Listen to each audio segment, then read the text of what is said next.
I didn't start it either. That's me that time, Okay. so that should be good. Okay, great. Perfect. Okay. Okay, everybody, be cool. No F-bombs.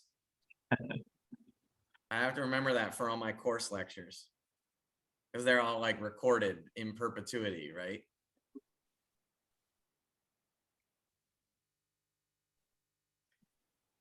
Oh, hi, Ariana. I see you down there. Uh-oh. Frank. I Amazing. think people cannot reply either in the chat sorry. or Oh no, but right. you can. Oh no. If you want to make a this special is my one, dream. you can. This is You my can admit dream. people. I could say anything I want about you, and you can't say anything back. The power. Well, it's good to see some familiar faces, but it's even better to see some non-familiar names. Also, I'm hoping to be like an ambassador for some of this material to people who might not otherwise hear it, or might have trouble with the papers or something. So it's good if we don't know each other. We can start in a couple of minutes, so if you want to start sharing your screen. Oh, sure. Hold on a second. The number are still going up, so we can wait a couple more. Got it. Yeah, it works. We can see you onto your screen, just so you know. Yeah. Okay. Cool. Right, I will start. So welcome everyone to this new landscape live talk. So good morning, good afternoon, good evening, depending where you are in the world. So we're really pleased today to welcome Doug Jerolmack, who's a professor at the University of Pennsylvania, and who will be talking about landscape of glass. So I'm really intrigued and really excited about this talk. Just before I leave you the stage, just a quick reminder for the questions. We will open the chat at the end of the talk or near the end of the talk. And if you prefer, so we can read the question aloud, but if you prefer to ask directly to Doug, you can just raise your hand and we will unmute you. So Doug, the floor is yours. All right. Thanks everybody for having me here. This is great. And as you can see, I'm going to talk about landscapes of glass. And so appropriately, I have here a picture of a landscape that's made of glass. And actually, this is pretty phenomenal. I went looking around on the internet for the right picture of a landscape made of glass. And there's this artist who goes under the moniker of Stone Ridge Glass that makes these really amazing glass plates. So they're thin glass plates that are, so they're kind of, quasi two-dimensional, that are cut into different landscape forms, and they're modular. So there are different plates that you can set at different distances and move them around. And so this here, I think, is doing an imitation of the Blue Ridge Mountains in Virginia. And everything that you see here is made of glass. And an argument that I want to make for you today is that this is not just an analogy, that if we take the emerging generalized perspective of what glass or glassy materials are, that not only can we show that a lot of aspects of landscapes fit that definition, but that there are new concepts and ideas coming from the physics and mechanics of glass that are actually quite relevant for helping to understand landscape dynamics. So I'm going to start with a question of what this failure looked like. So this is this beautiful paper from Alex Hanwerger and colleagues, and what you're looking at is the landslide velocity. So this is a slow moving landslide that eventually catastrophically fails. And so it stops right at the point before failure. And basically what you're looking at is, this is a spatial velocity map. So it's a heat map where all the pixels correspond to speed. And I'm going to go and play it again so you can see it. You'll notice that, so this thing is, it's this earth being driven by, rainfall coming and going, but you can see that it's kind of breathing, and that there are little spots that speed up first, and then they heat up and slow down, and then they heat up again. And at some point, these hot spots of faster motion link up. And at that moment, the whole thing catastrophically fails. And when it catastrophically fails, the speed is too fast to actually track by this method anymore. And so there's a couple important elements of what failure looks like on this mountainside. And one of them is that before catastrophic failure, there's these precursor events where we have what is essentially sub-yield motion. So the Earth is speeding up and slowing down, and it's doing it in little localized patches. And what is actually happening is that localized patches on the landscape are fluidized, but the surrounding area is not yet fluidized. And then at some point, when you link up a bunch of locally fluidized zones, you create a large fluidized patch that can then fail. And so just to give us a little bit of context and to give you a shameless plug for a review article that Karen Daniels and I wrote that just kind of talks generally about some challenges and overlap between soft matter physics and geomorphology. I want to talk just for a second about particle fluid flows and their phase transitions generally, right? And so this plot here is a qualitative plot, but it is inspired by quantitative data. And what we have here is that on the y-axis is the volume fraction of solids in a given material. So we're looking at granular earth materials. Some of them are grains, some of them are grains and fluid. And so as the solid volume fraction goes up, you're going from something very dilute on the bottom to things that are very dense at the top. On the x-axis is something I'm going to talk about a little bit later, but for now, we'll just call it a dimensionless shear rate I. And if you don't know what that means, qualitatively, you can think of this as like an inverse effective viscosity, which means that as you go from left to right, things are becoming more and more fluid, okay? And so then if you look at a collection of geophysical flows, on the left side here, creeping soil is happening at very low shear rates or effectively really high viscosities and very high volume fractions. The grains are squeezed together and they're touching frictionally and they're sliding very slowly. And there's a rather rapid phase transition from the creeping solid to what we would call a dense granular flow, which is a liquid phase, right? And that's marked by this vertical dashed line. And so this is associated with a subtle but significant change in the solid volume fraction, right? So as this material shears and dilates a little bit, then the volume fraction goes down just a little bit. And then what happens is that as you gradually shear and these things flow faster, the volume fraction goes down, there's a loss of friction among the grains, and so the effective viscosity is essentially plummeting, right? So as you move here from left to right and you go to more and more dilute, you have less and less granular friction, and you have essentially less and less effective viscosity or energy dissipated by granular friction. And so you transition from creeping soil to landslides and debris flows to things like lahars and eventually, as you get into the dilute regime, you have turbidity currents and pyroclastic density currents. You also have over here rivers. And the thing about rivers is their concentration in a depth average sense is low enough that you could consider them in the dilute granular regime. But if you actually focus in on the sediment bed, of course, there's very dense granular flows in bed load right at that surface and creeping underneath of that.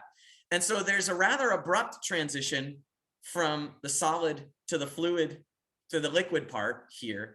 And there's a rather more gradual transition from the granular liquid to the granular gas or suspension phase here. And we're really going to be focusing on this creeping to landslide transition and trying to understand something about it. And we're also going to be focusing on rivers over here. By the way, if you're curious, down here in the bottom left is this fluid mud thing. Fluid muds basically behave in some ways like a solid. They have an elastic modulus and other things like this, but they have very low volume fractions. And that's because really strange things happen if particles can actually be attractive. If particles are attractive, then they can attract and make percolated clusters that essentially can act like a spring and make the system solid-like, even though there's very few particles involved, right? And so if you have attractive clay particles, you can create a solid-like material at much lower than expected volume fractions. So if you're looking at driven mountainous landscapes, then what you should understand is that these landscapes are essentially going to be near critical in the steep portions, right? And that means that they're basically going to be flickering across this transition from creeping to flowing, right? And so we understand that there's evidence of creeping soil. We have in localized places, it's earth flows. In convex hill slopes, we don't see it focused in earth flows, but we do see things like moving fence posts and stuff like that. But then we know that if there's an earthquake or if it rains and something like that, then the soil can liquefy and turn into a dense granular flow, a landslide, and then a debris flow, right? And basically this plot on the bottom left is a plot of surface velocity against nothing. So don't look at the y-axis, but this is just to show you that this is from this classic review by Hunger et al. But basically where they're following this classification scheme of different kinds of fast granular flows, people give them different names: rock avalanches, debris avalanches, mud flows, clay flow slides. These things are different in terms of their interactions, but the point is they're all fast. And then there's this regime over here that occupies most of the parameter space in terms of surface velocity, which is occupied by what we call slow landslides or earth flows. So basically, on the right here, above some kind of fast velocity, these things take off, but then there's this range of slow flows that basically go as slow as we're able to measure. And presumably, if we can measure velocities of 10 to the minus 20 meters per second, we would see things that were moving that slow also.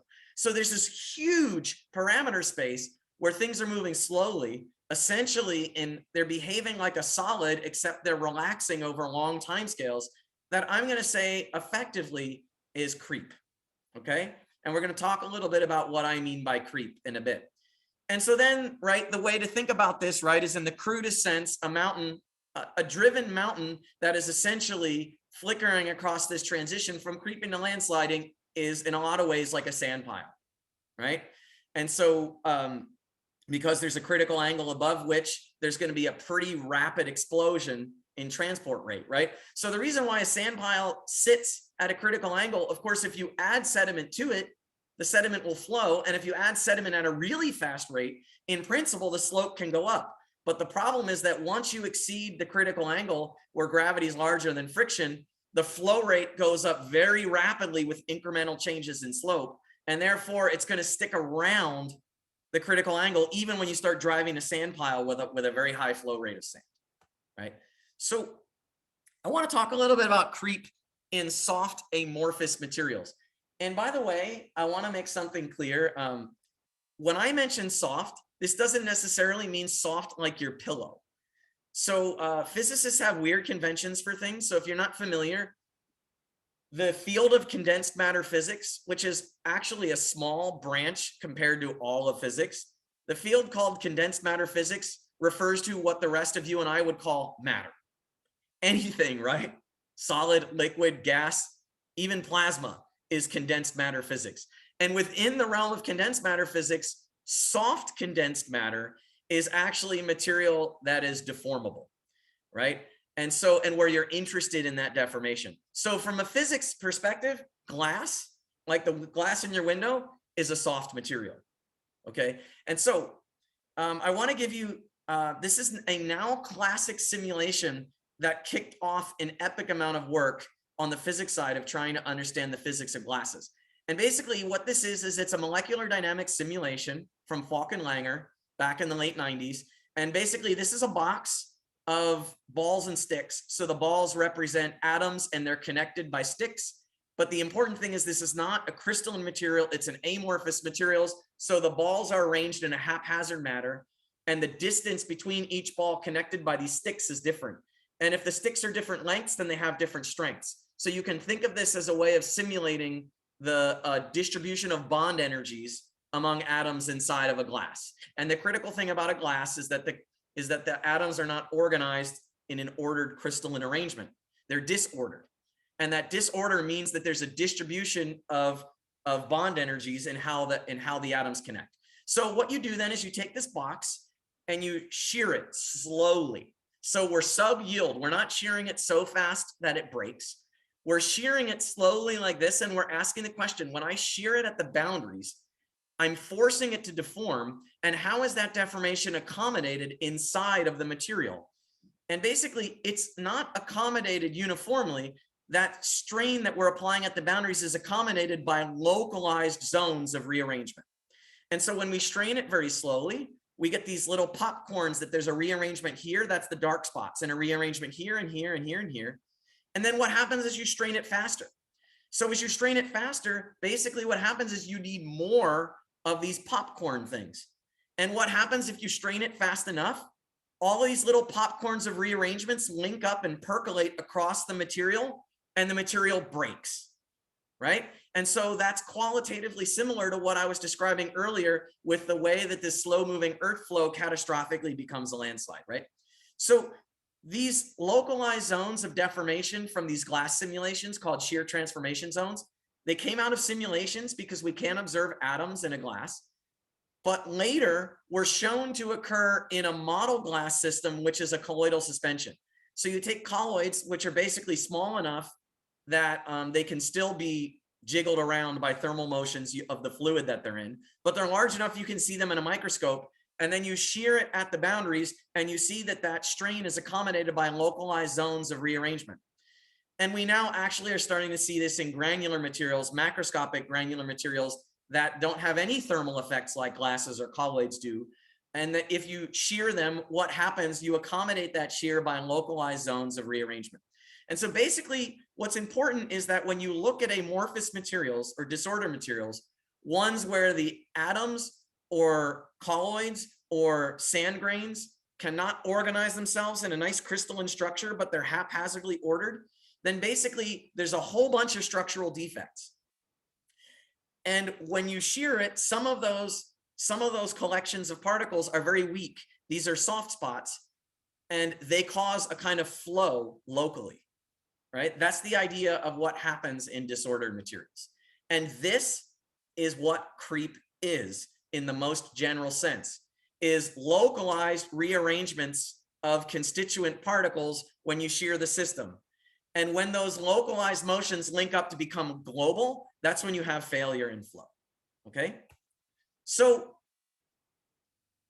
one of the things that makes creep really complicated is that it's slow enough that you have these enduring frictional contacts, and in a disordered granular material, the way that stress is transmitted through these enduring frictional contacts is really complex, right?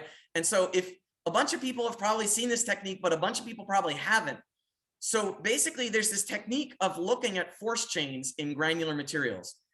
Force chains is the idea that when I push on a granular material or when I shear a granular material, that the force is transmitted through these localized networks of chains rather than uniformly through the material, right? And so this technique is used by a lot of people, but Karen Daniels is a very creative and amazing physicist who also is very friendly and interested in geophysical problems. So is a good person to talk to if you're looking to make connections. And her lab has done some of the most elegant experiments looking at this. And the basic idea is that you have a bunch of disks. So this is a two-dimensional setup. We're looking down from above here. There's a bunch of disks. And in this case, there's a rotating cylinder that is shearing the disks on one side. And these disks are soft and squishy. And when you squeeze them, the disks are actually birefringent. And when you shine light through them, you can actually see this pattern because you're changing the refractive index of the material but when it's squished. And so it allows you then to see where forces are by how squishy the particles are. And so here we're shearing this granular material at the boundary, and look what happens, right? Is that there's grains that move with the boundary, they transmit stress away from the boundary into the bulk, but then those chains get broken and disappear. And so this is kind of in granular materials that are moving slowly, you have this kind of spooky action at a distance because I can push on a grain right here and it might transmit that stress through a chain to a grain far away while other grains don't feel that stress at all. So when we're thinking about creep in granular materials, one thing that's going to make it really hard and why the problem is so hard is because we have these enduring frictional contacts in these force chains that make the way that stresses get transmitted through the material rather complicated, but also beautiful. So if we want to look at creep in other situations, so there's a now classic experiment by Komatsu where they basically identified creep beneath a flowing layer. So this is a simple heap, and they flow sand and they let the sand build up a heap, and then they keep flowing sand. So they do an experiment where there's always a flowing layer of sand on top. And if you look at it if you look at images differenced over 1 second or blurred over 1 second, what you see, of course, is that there's a flowing layer on the top. which is because they're imposing a high rate of sand grains being added to the pile. So there's a flowing layer here, and then there's a boundary, and underneath it, it looks like grains are not moving, right? But if you look at it exposed over a minute, what you realize is this apparent boundary between moving and not moving goes down. And if you look at it over an hour, that apparent boundary between moving and not moving goes down even further. So what's happening actually is that there's a flowing layer, but then the apparently solid layer underneath is not solid. It's actually creeping. And they conducted these experiments with, spheres, alumina spheres with seeds that are elongated, and also with highly angular sand grains. And basically they found that the creep was qualitatively similar for all these materials, and that there was an exponential decrease in the velocity inside the creeping layer with depth below the surface. Okay, so that's creep happening underneath a flowing layer. How about creep without a flowing layer? So in these beautiful experiments by Axel Amon and colleagues, basically what they did is they put sand in a box, they put the box on a tilting apparatus, and they very slowly increased the tilt angle of the apparatus. So they're increasing the gravitational stress on the sand. And using a technique that we, in our group that I'm going to talk about soon, blatantly ripped off. So I'm not going to talk about the technique here because they're going to talk about it when we get to our stuff. But Axel Amon's group has really been a pioneer in this technique of diffusing wave spectroscopy. The deal is it allows you to see exceedingly small grain displacements, much smaller than you can see if you're just taking an image and trying to directly track particles. And so basically as they increase the slope, here it is at 21, basically 22 degrees, and they're increasing it by very small slope increments. And just like that Falkenlanger glass simulation, these black spots are spots of localized rearrangement. And look what happens. As you increase the tilt angle, you see more and more dark spots, but you also see that the dark spots are starting to coalesce along a failure plane. And at some critical angle, all of the material above that failure plane fails, right? So we see creep developing by localized rearrangements, and we see the frequency of rearranging creeping zones increasing as the system moves toward a critical slope, and then we see a percolation and failure. So these are beautiful experiments. Of course, when we think about creep on hillsides, normally we're talking about what people call hill slope creep, which is classically related to like soil diffusion.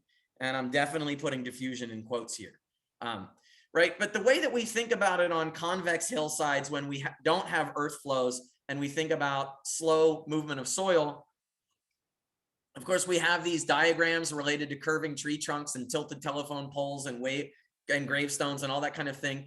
But when we think about this question of how does soil move below its angle of repose, basically from a geological and even geotechnical perspective, we tend to think that it must be driven by something. If the soil is going to move below its angle of repose, when in principle that's at static friction, when nothing should be happening, well, then it needs to be driven somehow. And in fact, although the models are not explicit, you could say that all the models that we use for like hill slope soil creep and soil diffusion are essentially implying that grains are actually mechanically moved by disturbance. In other words, the animals or worms burrowing and the trees falling, or like soil shrinking and swelling or freezing and thawing is actually like physically displacing the grains, right? And so this is the idea that we have with hill slope soil creep, and it's not really connected to any of the ideas of creep that have been bubbling up and being connected across all of these other materials, from glasses to colloids to granular systems. So the first thing I want to do, and I really want to make clear that this is not a diss at all. This is actually just meant to clarify things. So we all hopefully know that Josh Rohring, as part of his PhD thesis, did absolutely pioneering experiments. Pioneering in a lot of ways, right? And they were interested in this question of hill slope soil creep and the idea that it must be driven. And so they put a sand pile inside of a box in the lab, and they drove it with a huge speaker. And as they told me, they would blast like AC/DC or something else like that and just, pummel the pile with sound waves. And of course, the grains would move. And the beautiful thing about these experiments is nowadays, perturbing granular piles and granular systems with acoustic disturbances and seeing what happens is like totally bread and butter granular physics. At the time, people weren't doing this. And so, Roaring and colleagues driving this pile with acoustic energy and then changing the acoustic energy and changing the slope and looking at the granular response is absolutely pioneering, not just in geoscience, but in all of science. But with what we've been learning about creep and flow since, it causes us to revisit some of these experiments. And so basically, if you look at Josh Roaring's velocity profiles, so basically they drive the system acoustically and they measure a vertical velocity profile, basically doing image correlation. And what they identified is that there's a surface layer that's moving faster than the layer underneath. And even underneath, you might say that this part down here is systematically decreasing, although the resolution of the data are unclear. And when we talked to Josh, he was not confident about the lower, slower rates down here. But what we now know is that this layer right here, this layer that was moving faster on the top, they identified as the creeping layer. What we now know is that that layer was actually a fluidized layer. And so the acoustic energy was actually high enough that it caused fluidization of a surface layer. So this was actually behaving more like the Komatsu experiment. This is a flowing surface layer that presumably had creep underneath, but it wasn't resolved very well. And so what do I mean? How do I know, or how can I say that it's fluidized? So basically, there's now a pretty well-developed rheology called mu of I rheology for granular materials. And so mu is friction. It's defined by the shear stress divided by a normal stress or a confining pressure. And then mu is a function of, in granular materials, how hard the materials are sheared. Mu is dimensionless, so you want to make the shear rate dimensionless. And the way that you make the shear rate dimensionless down here, this I, is you do the shear rate gamma dot multiplied by the grain size, and you divide it by the square root of, again, the confining pressure divided by the density of the particles. And so one way to think about this dimensionless shear rate is how hard is the system sheared versus how hard is it squeezed? Because the squeezing kind of resists shear-induced dilation, right? And what we know for granular materials is that the harder you shear them, the bigger I is, the bigger the effective friction is. You shear the granular materials, you get more and more collisions, more and more dissipation, and therefore more and more friction. And basically, when I is larger than about 10 to the minus 5, everybody agrees that you can describe a granular material as a flow. It's fluidized, and you can actually model it as a liquid. And the mu systematically increases with I. Basically, everything to the right of I equals 10 to the minus 5 is fluidized granular material. And essentially, all of the resolved velocities in the Roaring et al. Experiments, even the ones that we're not sure if they're resolved down here, are all above this 10 to the minus 5. So we're now quite certain that these experiments are not representing creep, but they're actually representing fluidized granular material. So now I do want to look at heap granular systems where creep, where actual creep was happening. So one cool, pretty recent example is actually thermally agitated downhill creep. And what do I mean by thermal agitation? So this is an experiment from Beirut et al. And basically what they do is, now this is colloids that they put in a drum. So colloids are, these particles are small, okay? They're only a few microns in size. You put them in a liquid like water, and you put them in a drum, and then you tilt the drum. And when you tilt the drum, these grains get tilted at an angle. But the thing is, these grains are sitting there at an angle, but they're small enough that the jiggling of the molecules of water can actually kick these grains and agitate them and make them move. And so basically, you can see, by the way, in the color scheme in these fuzzy drawings, the color corresponds to like the amount of motion. So you can see that there's more motion at the surface and it diminishes with depth. These are different grain sizes. And basically then what they do is they plot the angle of a pile that's prepared at some initial angle, and they let it sit there and they plot the angle through time. And the thermal jiggling and the creeping motion of the grains actually causes the grains to move downhill and the pile relaxes. And they can measure the relaxation of that slope angle. And the bigger the particles are, the more jiggled they are, and the faster the slope relaxes. And the larger the particles are, the less they're jiggled and the slower the slope relaxes. in a beautiful set of experiments by Morgan Houssaye, they basically mimicked this colloidal system at a large scale with grains. So they made a collection of sand grains that are too large to be affected by thermal fluctuations of water. They put them in a small microfluidic device, these sand grains, and then they tilted them. And then in order to disturb them in a way that might be something like the thermal disturbance of the colloids, they created an upflow of water. And so they're flowing water up through the tilted granular pile. And when you do that, there's a force that acts on the particles, but not equally on all particles.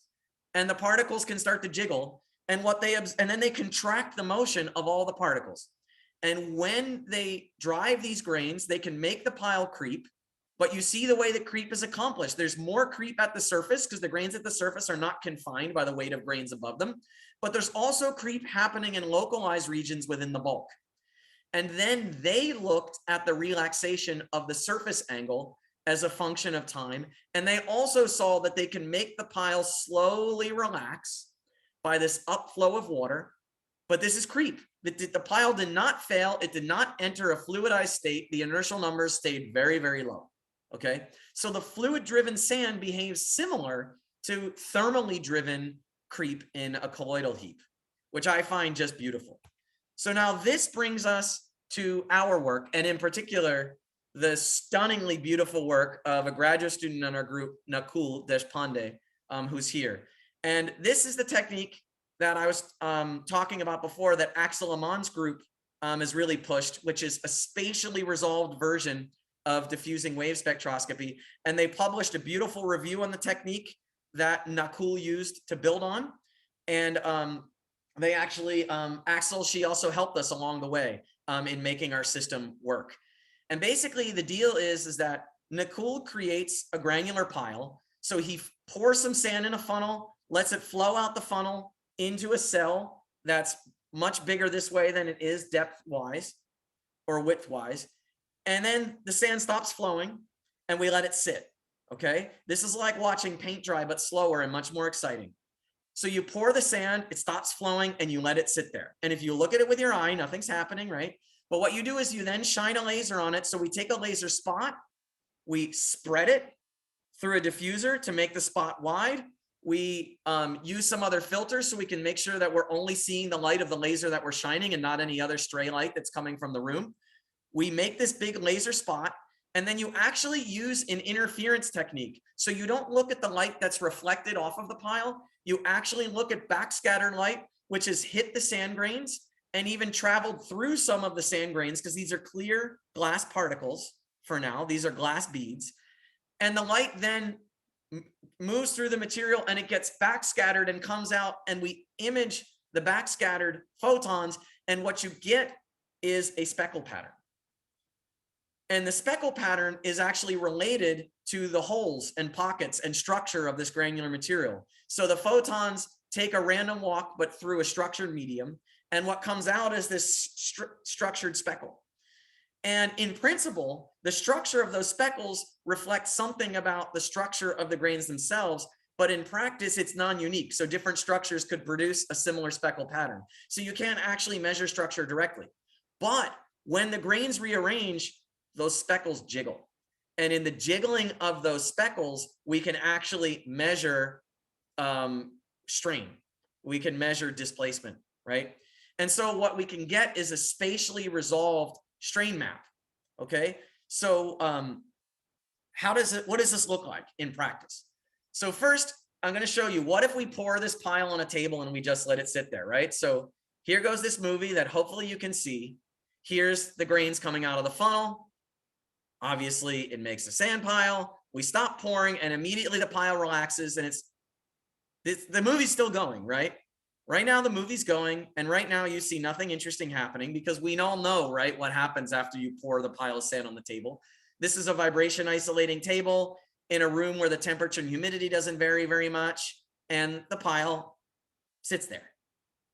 But now when we illuminate it with this diffusing wave spectroscopy technique, what happens? And what happens is creep. In fact, it's a writhing, seething ocean of motion, right? All of these little particles, all these little hot spots of rearrangement that are happening here, And what we notice is that, plotted on the left is the strain rate in the pile. So here's the peak of the pile, right? Down to the right and to the left, right? And so you can see these localized motions. I'll play it again. It starts out in the beginning. There's a lot of motion up here where the pile is real soft from being poured. There's motion also in depth. And then through time, the rate of creep and the frequency of these popcorns is diminishing. On the right, we have plotted the spatially average strain rate. And in the beginning, when the pile is really loose and soft, the strain rate's really high. And then it diminishes in time, right? So if we look at it then, at time equals 0, right after the pouring has stopped and the pile has stopped flowing, we take a snapshot and we see that there's fast creep and it's happening everywhere. And then after 11 days, we see that the creep is slower and it's getting more localized to the surface, right? So this creep rate decays as a power law in time. So basically what we actually measure, I'm not showing you the details of how we've done it, but what we actually measure is a relaxation time. So when you look at the differences of these speckles, what you see is the speckle pattern is decorrelating. And so there's a decorrelation timescale of this like pixel intensity of the speckles that gives you a relaxation time. And the relaxation time you can think of as like an inverse of a strain rate, right? And so this relaxation time increases as a power law function of time, roughly square root t, but I'm not going to hang my hat on that. Which means then that there's a power law decrease in the creep rate through time. So when you pour the pile initially, it's this loose, fluffy pile. And as it creeps, it's relaxing and settling into a lower energy state. And so there's a power law decrease in the creep rate of an undisturbed pile through time.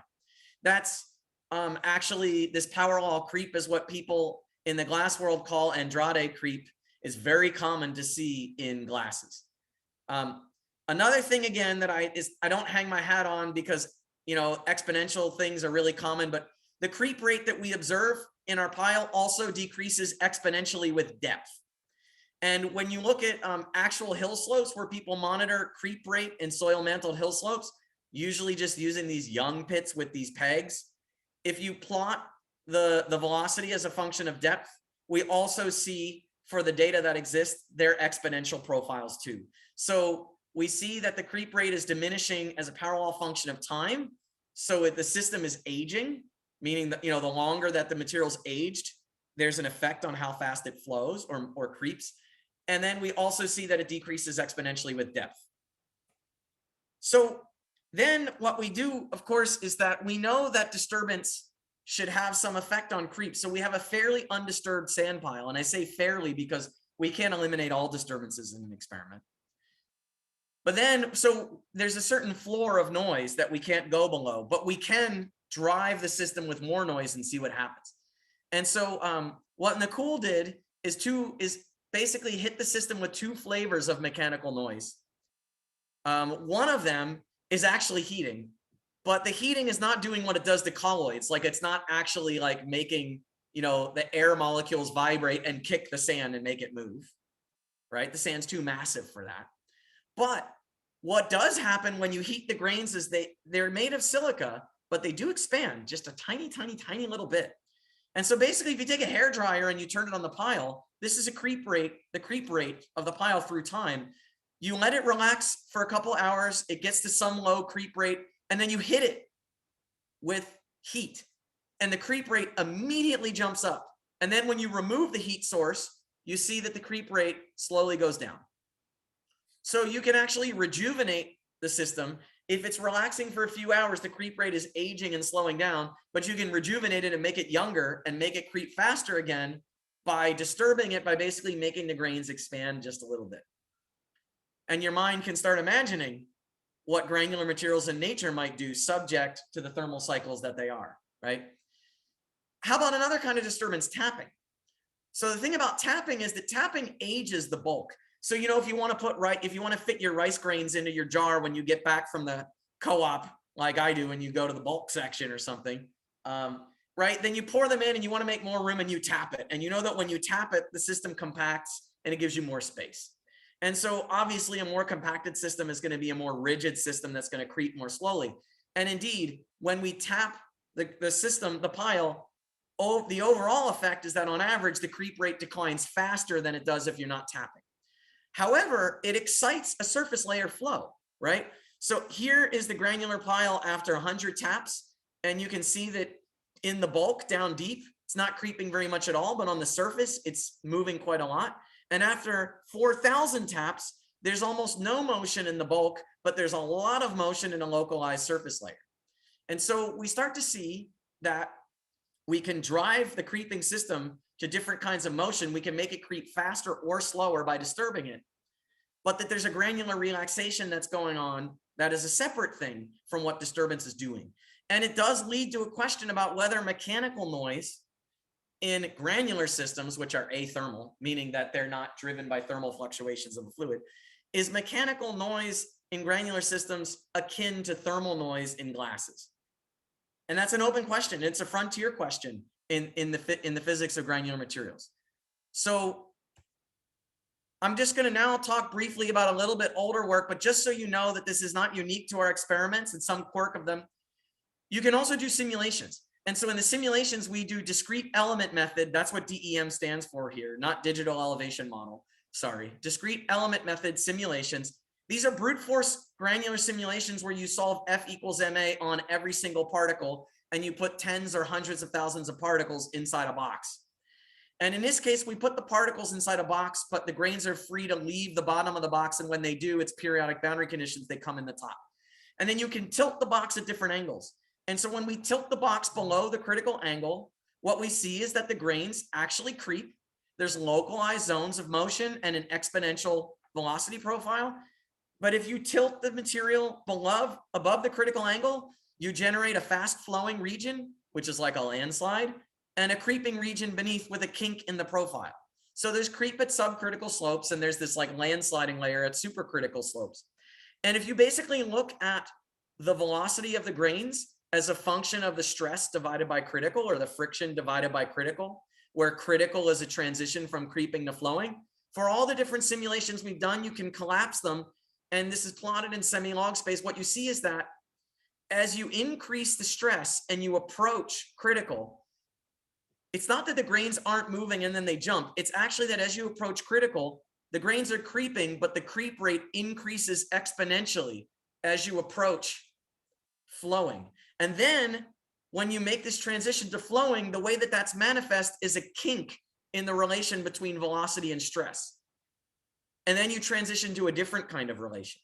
And I'm not going to make an argument that it's quantitatively similar, but when we look at the motion of earth flows and data that have actually been compiled from the surface velocities of earth flows below and above the transition, for a collection of different earth flows, what you see is a bipartite relation, where there's one kind of relation between velocity and slope or stress, and then there's a kink and a jump to a different kind. And I'm not trying to fit anything, but I've just taken the relation of this dashed line and I've placed it here over these earth flow data to give you an indication that, as I'll say, the data are not inconsistent with the simulations. All right. Not to go too much further on this, but in these simulations, this is undisturbed creep. So what Beirut Ferdowsi did is say, all right, well, what happens in the simulation if I perturb it a little bit? So I solve F equals ma on every grain and I make them displace based on the force applied to them. But then I pick a random subset of grains and I move them in a random direction by a tiny amount. And basically what you find is that the rate of creep increases in the creeping regime when you perturb it, but qualitatively, you see the same behavior still. But that when you perturb grains, it doesn't really do anything to the landslide portion because the grains are flowing so fast that these small random disturbances we're adding don't do much. And this is how glass works with temperature change. So I'm now in the final stretch of the talk.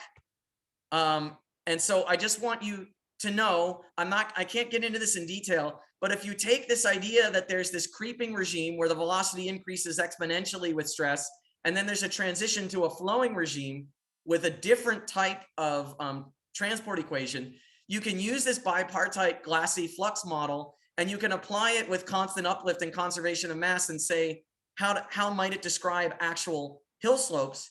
And it turns out that it describes natural hill slopes presumed to be at equilibrium in the Oregon Coast Range based on many other people's work, not ours. And it describes the hill slopes very well. And the reason it describes the hill slopes very well, here's elevation against distance, right? And you can see the match, like the data are in these dots, and then the model is in the dashed blue line. If you look at the gradient against the horizontal distance, what you can see is that there's a rapid increase in gradient, but when the hill slopes are long enough, there's this well-known effect that Simon Mudd and others have talked about, that the gradient actually slows down, and the longer hill slopes get, they have this planar section. Basically, what you need is a bipartite relation. There's a regime that's creeping, and then there's a regime that essentially is approaching and moving through flowing. So I'm going to just briefly make a connection to rivers so that you know that this applies to rivers. So rivers are also near the threshold of motion, especially gravel bed rivers. They're organized so that the stresses are usually within a small amount, epsilon, of the threshold of motion, right? And what near threshold transport looks like is seen in this bedload video of the Sacramento River by Ethan Mora, right? And so what we know, so the question is, do rivers creep, and what would creep do? Well, we know that critical shear stress of rivers measured in the field, like the work that's been done by Claire Masteler and Jens Turowski and others, if the critical shear stress of rivers changes with the flow history, and that includes subcritical flows. So when we have flows that are below the threshold of motion, we know that when a flood comes up, that the threshold of motion is different from what it was before that subcritical flow. And that the threshold of motion even changes with how long there was subcritical flow being applied. We also know from Claire Masteler and Noah Finnegan's work in flume experiments looking at the arrangement of grains on the surface, that subcritical flows in a flume cause rearrangements of surface grains.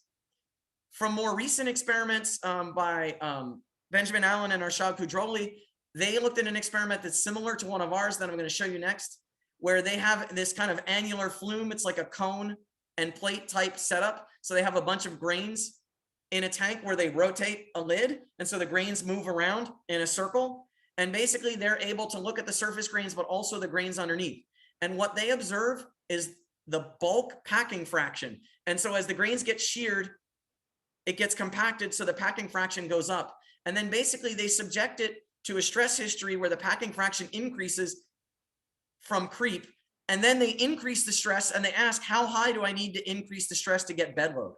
So basically they observe the threshold of motion, and they basically show directly that the threshold of motion of the granular pack is directly related to the volume fraction. The more compacted it is, the higher the threshold of motion is. And in their case, compaction was driven completely by creep. So we're going to look, we started looking at this problem in 2015, led by Morgan Hussein and also with Doug Durian and Carlos Ortiz. And we have a system which is an annular flume with a bunch of, idealized plastic spheres. They're transparent and they're also refractive index matched. If that means that they're invisible in the fluid, but if we put a dye in the fluid that fluoresces with a laser, then we can basically do tomography. We can illuminate a cross section with a laser sheet of grains in the middle of the flume, and we can look at the grains on the surface, but also down deep. So here's the movie sped up.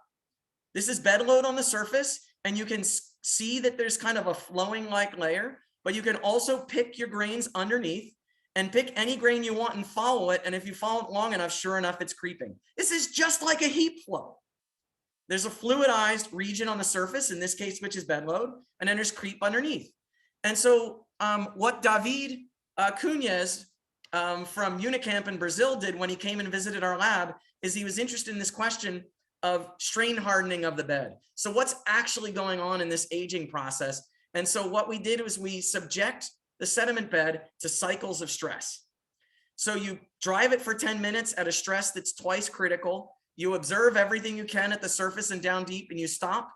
And then you either apply the same stress again, or you do something different. One difference is you apply a stress of a different magnitude, so you can have stress ramps.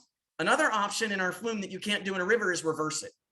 So just to give you an idea, here's cycle one of a stress, and this image is actually what you're looking at is over 10 minutes the amount of white is related to how much the pixels have changed or how much the grains have rearranged. So and then this yellow or this green line is velocity. So here's our bipartite velocity profile, fast grains on the surface, creeping underneath. But you can see after 10 minutes, the first 10 minutes, there's a lot of motion that goes down deep into the pile.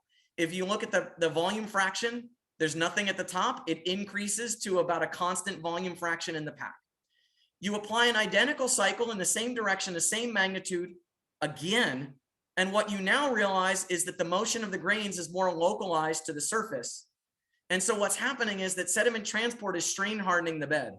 Initially, the bed was really loose. And as the bed gets strain hardened, the bed gets harder and harder and slower.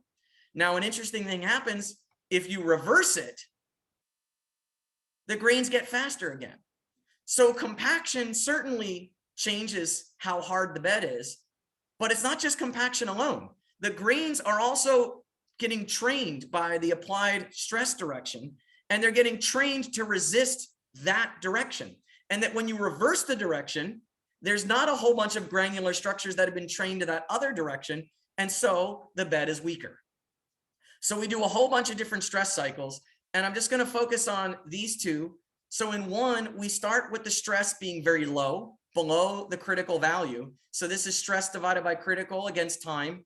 So you do it for 10 minutes at half critical, 10 minutes at 3/4 critical, 10 minutes at critical, and you step up and then you step down. And if you just look at the surface elevation of the bed, so we can see if it's going up or down, which is volume change, that as you drive the system subcritically, you start getting compaction.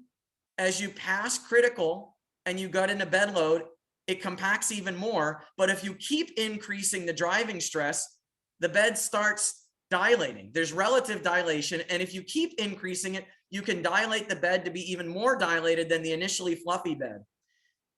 Then if you decrease the driving stress and ramp back down, you follow this path until you get to low stresses. And you end up with a bed that's more compacted than you started with, right? Because once you get to lower and lower stresses, you can't drive the bed hard enough to redilate it.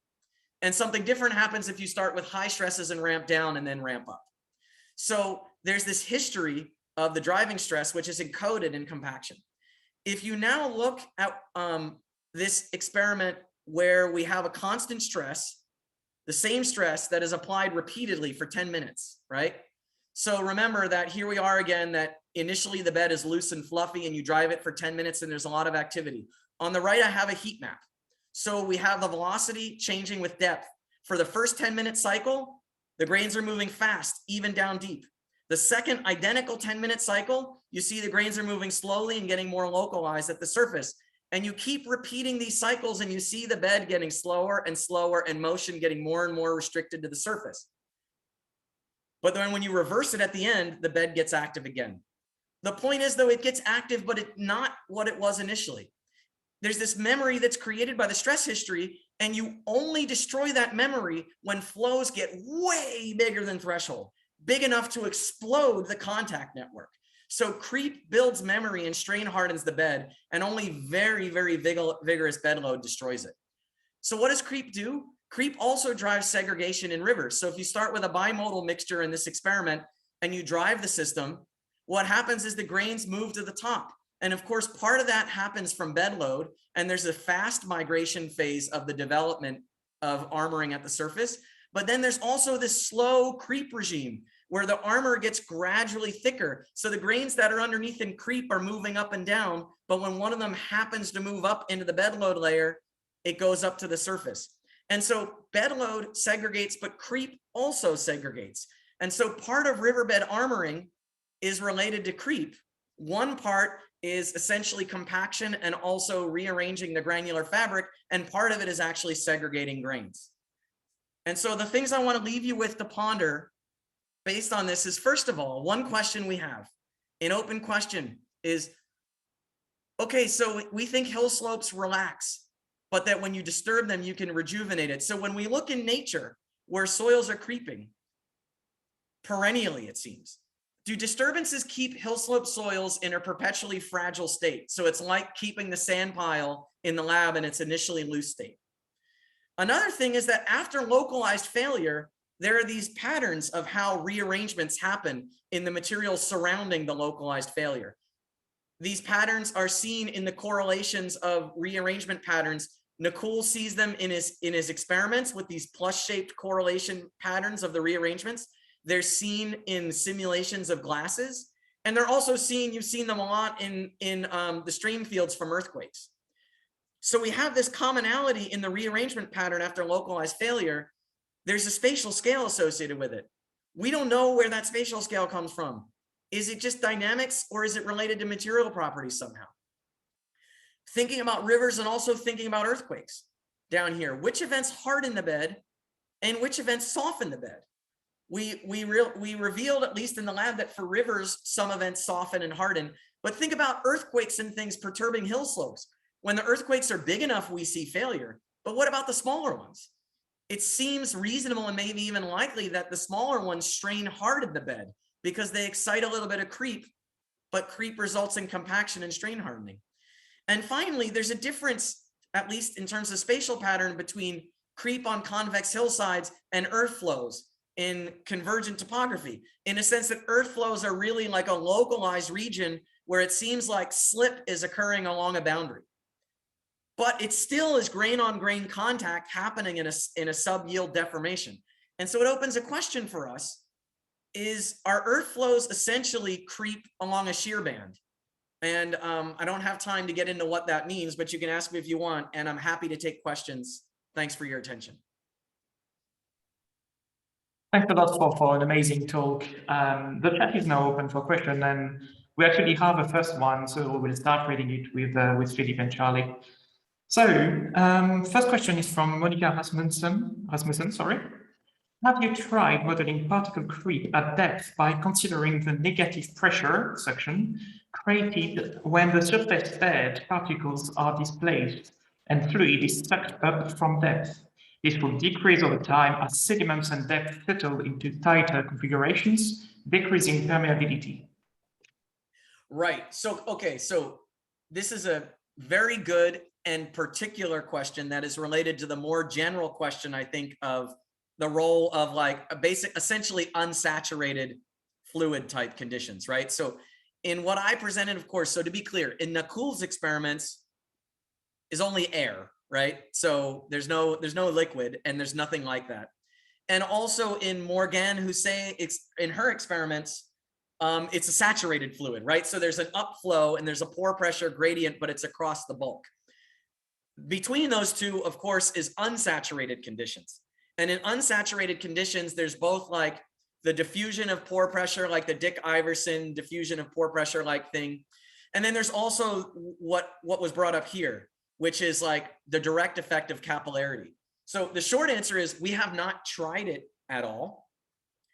The longer answer is that I think that for sure, I mean, it's another kind of disturbance.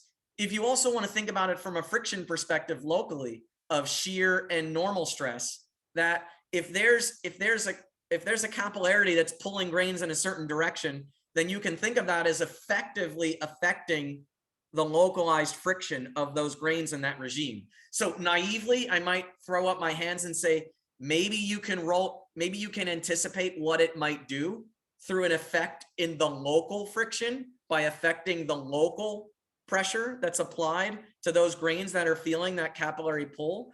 But but at this point, I can't say much more than that.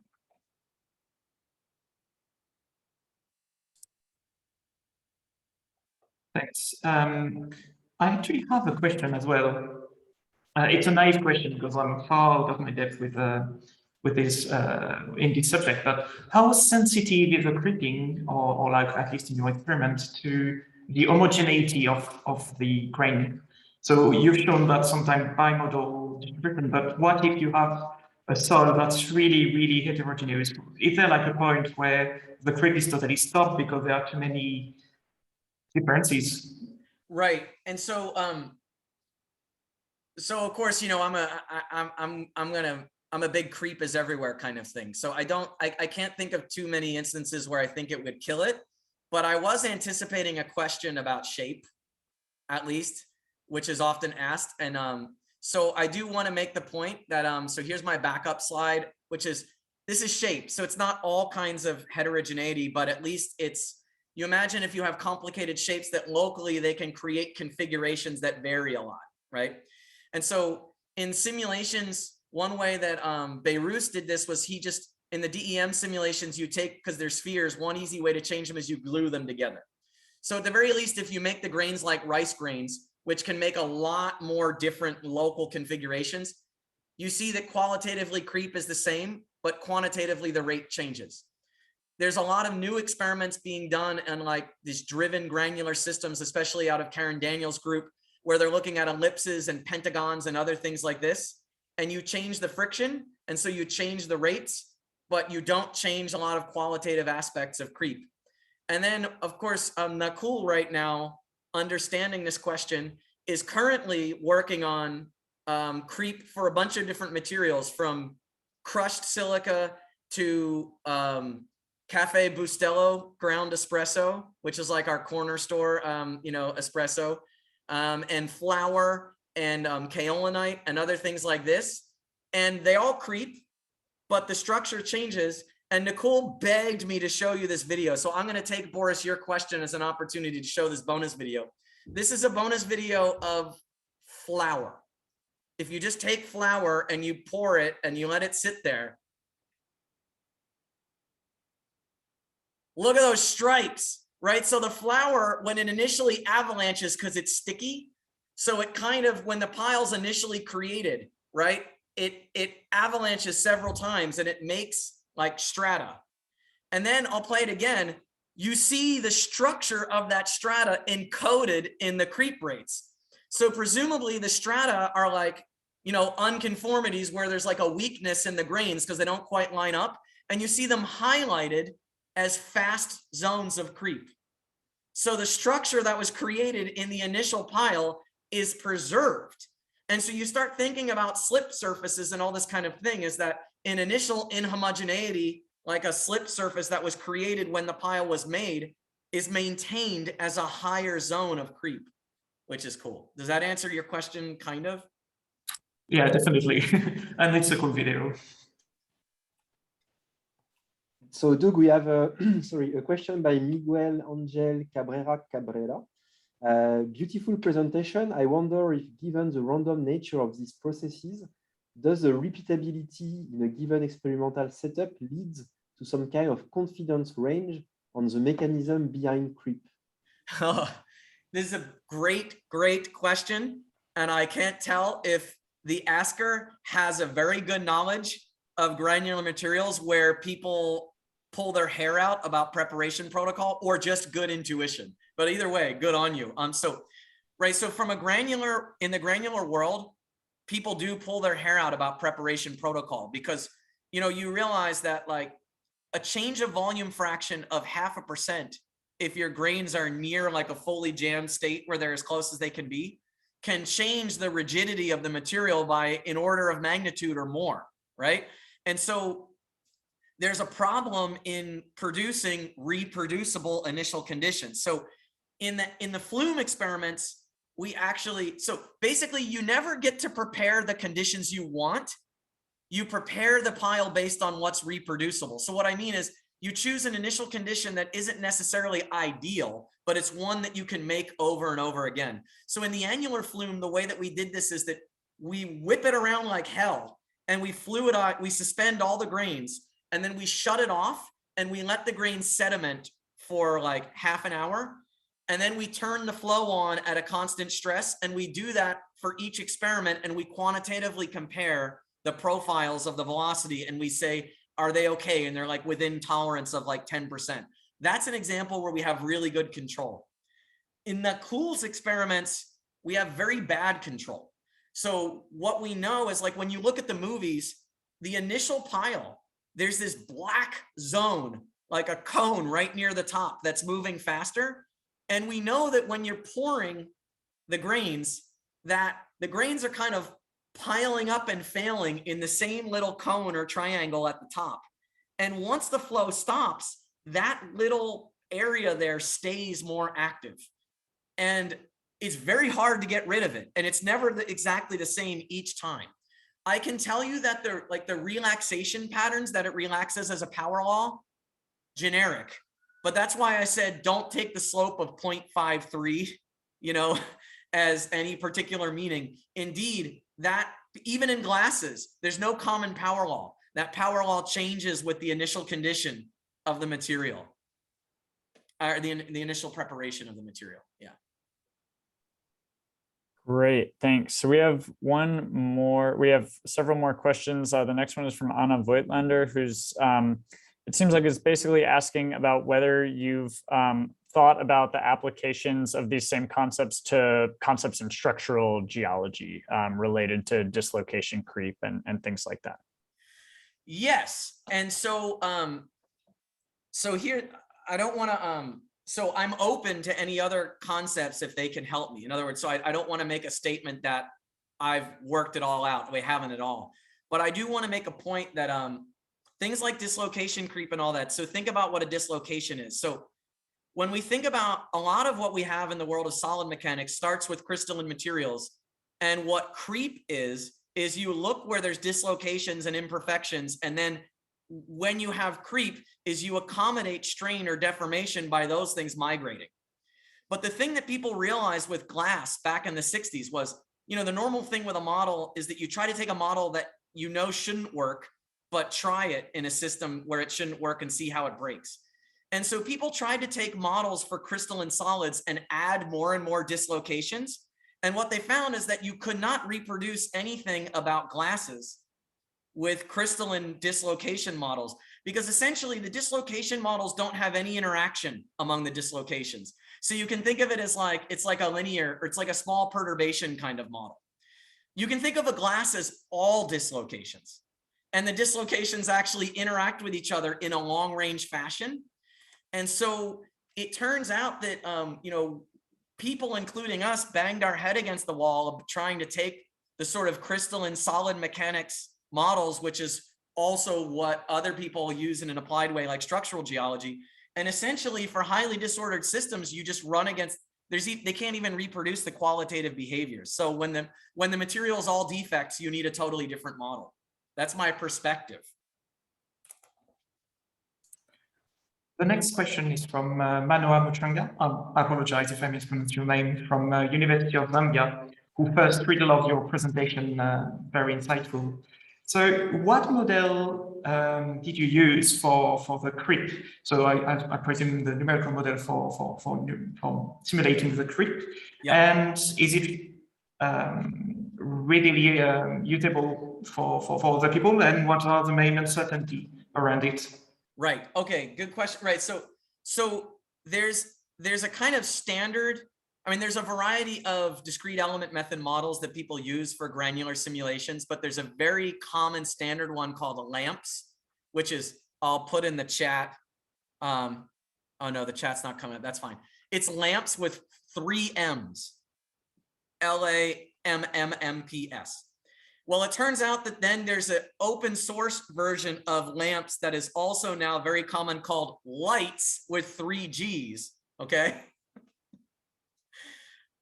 And so it is freely available, but it's freely available code that is like pretty much standard in the sense of that there are acceptable routines, by meaning acceptable that people in the granular community accept that you run this code and you're reproducing to some fidelity the granular interactions.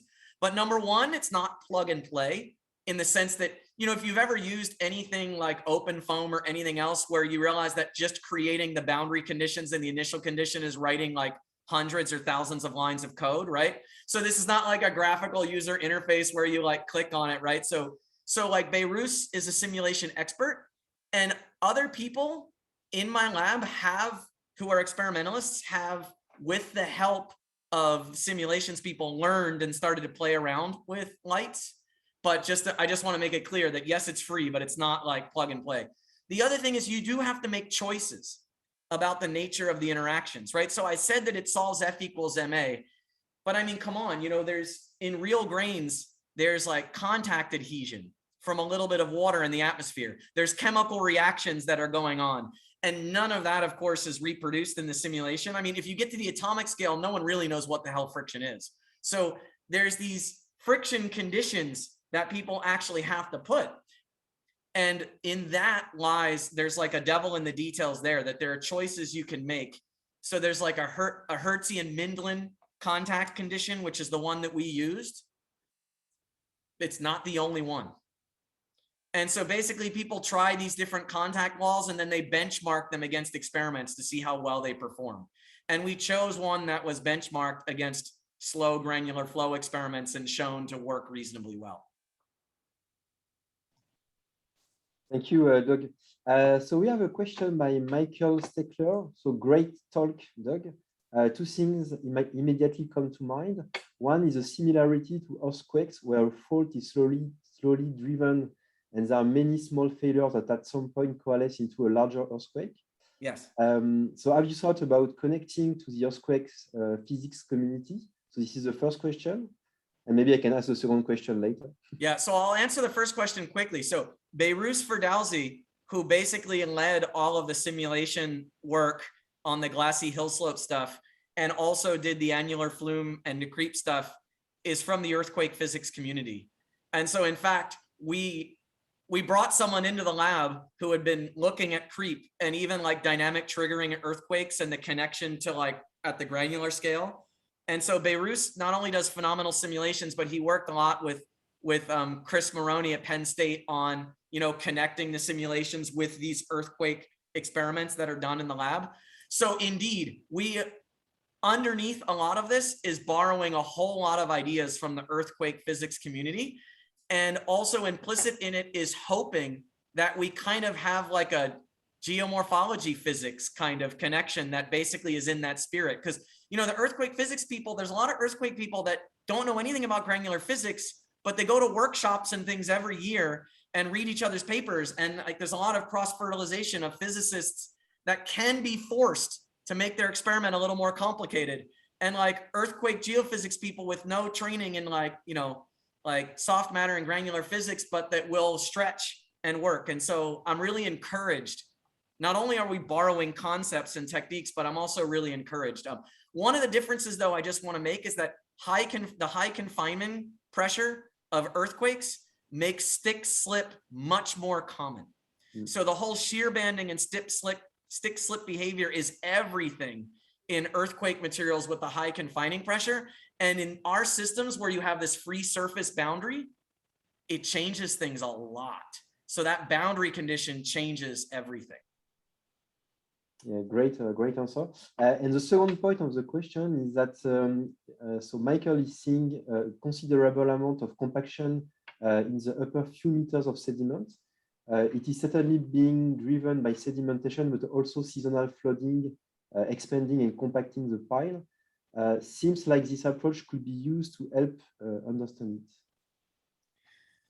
I hope so. I mean, I'm here to really say it's kind of an advertisement, as I said in the abstract, to look for ideas and connections, right? And so in other words, I'm limited right now by my imagination and the imagination of members of the group in terms of if there are geological or geophysical problems where someone thinks that, you know, what we're finding could be applicable. So from the description, I would say absolutely, but I've not thought of it. So for Michael and for anyone, I mean, part of the point of this talk is to reach out to me directly to say, hey, you want to think about this?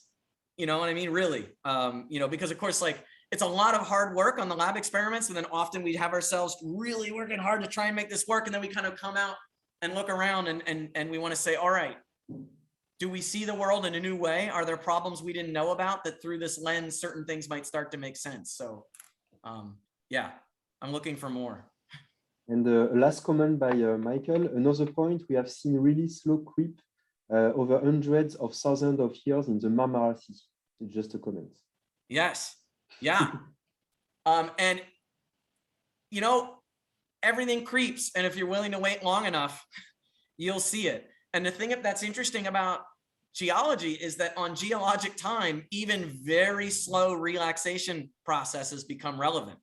So like in seascapes and even very unperturbed seascapes, there's indirect evidence, I know, and David Morrig's been talking to me about this, of exceedingly slow creep, but it's the only game in town. So like seascapes with morphologies that look like creep over hundreds of thousands of years is kind of the only thing that can be, you know, shaping them.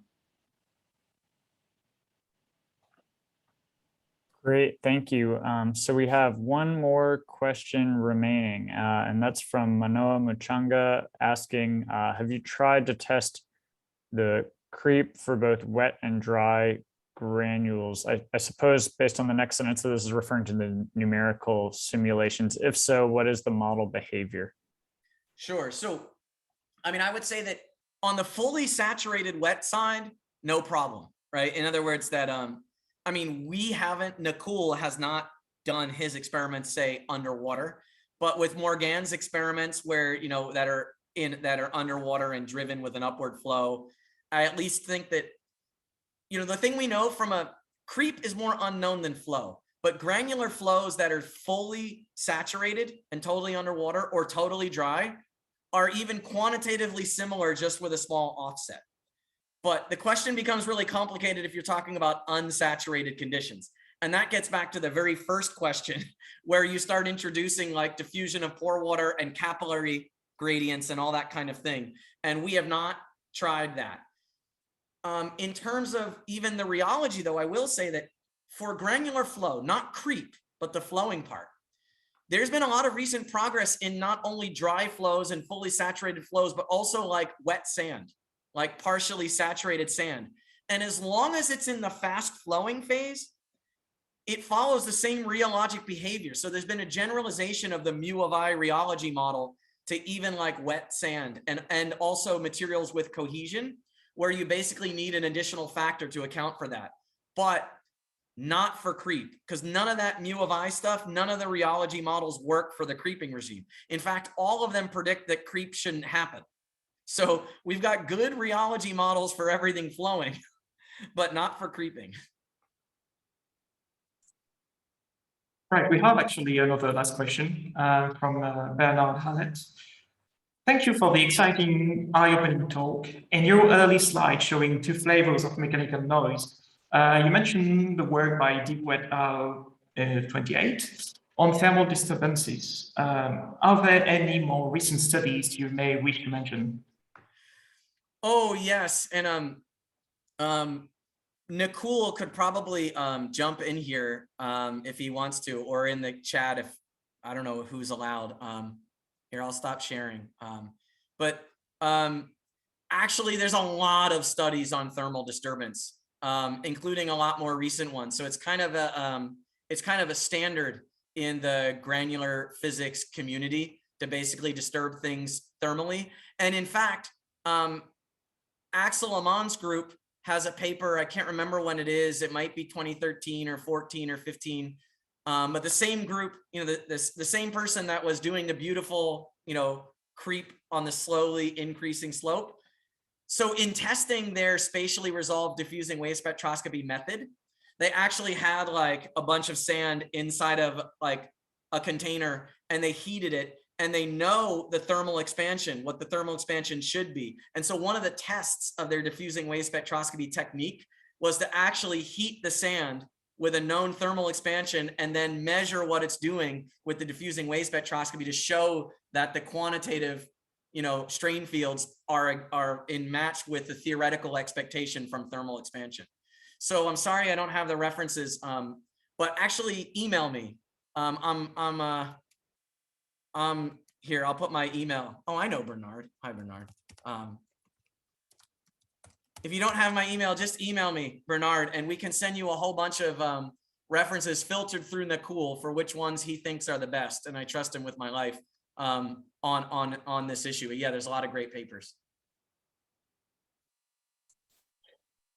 Thanks a lot for all the answers. I think that's it for today. So thanks again, Doug, for the very amazing talk. That was very interesting. Yeah, you got it. Thanks for the opportunity. It's a really nice venue. Thanks a lot. So next week will be Andrew Priest from University of Vermont, who will be talking about Greenland ecosystem. We will be posting the link for registration Sorry, it has been a long week for registration through email and Twitter. So thanks again, everyone. Thanks again, Doug, and hopefully see you soon. I will stop the recording now. All right. Bye-bye.